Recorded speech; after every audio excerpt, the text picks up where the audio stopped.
Not bad, huh? Oh, this rod makes it super. That fish was super fun. Let me see that thing. Yeah, you did. Beauty. Yeah. Right. Thanks, Jay. Heck yeah. Ooh, yeah. Oh, wow. Nice. Oh, he's standing up now.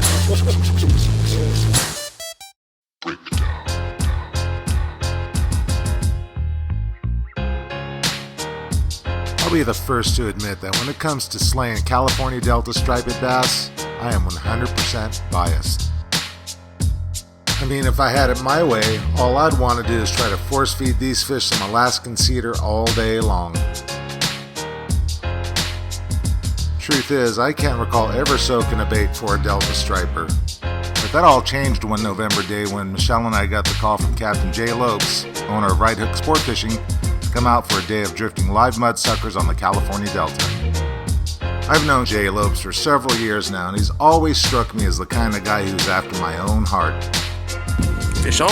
Yep. And by that I mean Jay is just a guy who's super stoked on fishing. So stoked that when he does find time to take off from his busy schedule guiding the Delta, San Francisco Bay, and beyond, guess what Jay does?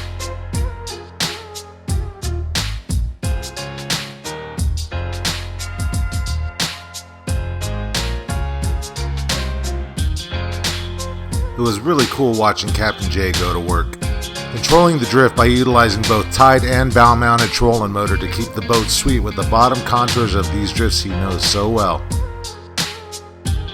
And after slogging through the top of a fat, lazy incoming tide, and just a little bit of weather, things finally started to go our way.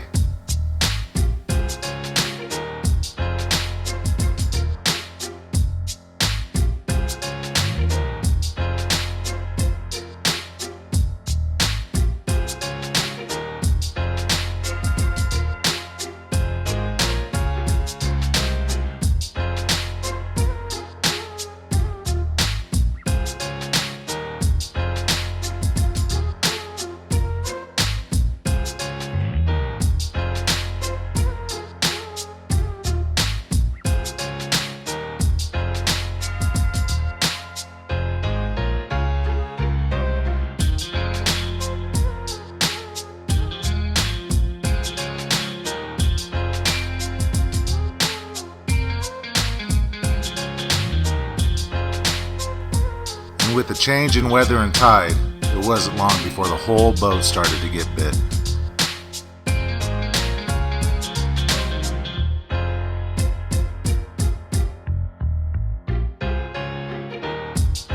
Glenn, Pete, Michelle, Captain Jay. Shoot, everyone was getting bit once that window opened up for us. The fishing was so good, I couldn't take it anymore. I had to put the camera down long enough to soak a bait or two myself. And I'm glad that I did. As it turns out, whacking these stripers on ultralight gear drifting mudsuckers is a ton of fun. But it's always a lot more fun when someone else is doing the hard work. And Jay did put work in, doing the not so simple math of wind, tide, and time of day, along with all the other variables that are essentially Delta fishing.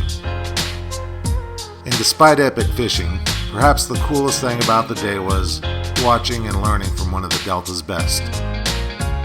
I learned to do this game right, it requires 100% focus. And like a lot of disciplines in fishing that are done at the higher levels, it's the nuanced elements of Jay's game that made it really cool and fun.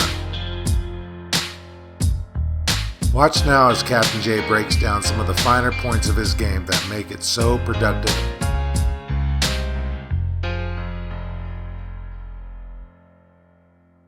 Alright, well there's our mudsucker there, and I basically just clipped the, it's a 1/0 or a 2/0 hook.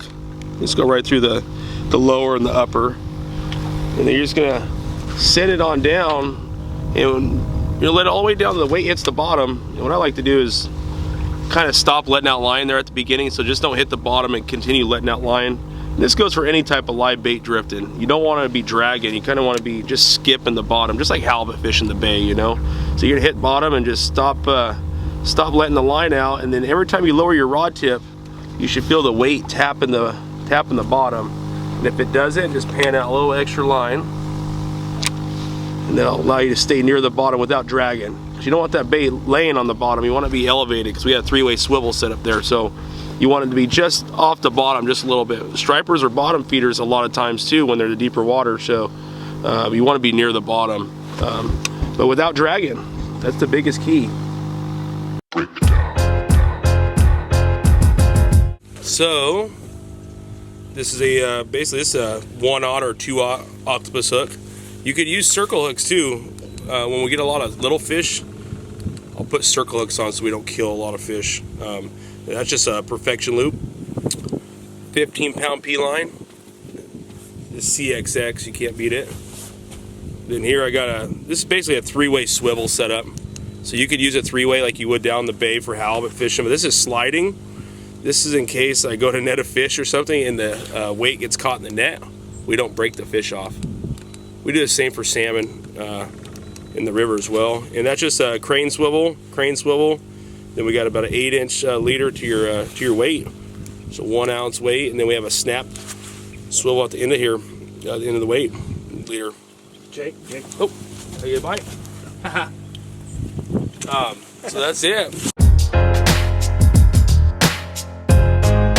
A ton of rods on the market, but in my opinion, you know, we're really partial to Phoenix rods. The Trifecta model is more designed for like your salmon steelhead type deal, but this particular rod here is a more of your, I would say a light steelhead, more of a heavy trout rod. This is a 4 to 10 pound rod. This is a Trifecta 804, so it's rated 4 to 10 pound test. So this is a lighter rod, but yet it's got plenty of power to land the fish. You know, we've had fish at 23 pounds this week on these light rods. So I mean, they got plenty of power here in the lower section of the rod, but you have the softer tip. So if you do get on some, you know, smaller fish, you know, you make them feel like you're having a good fight there. You know, so light tackles, you know, drifting like we are is, you know, we want to go as light as we can. And this fish on. Fish on. We're on the hook. That's funny. I just seen a fish jump right over here. We'll get back to you on that.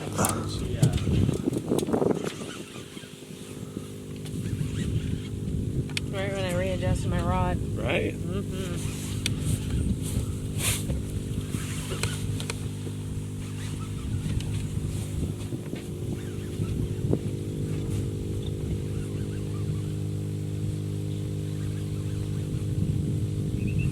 Hope we're not tangled. Nope. Nope.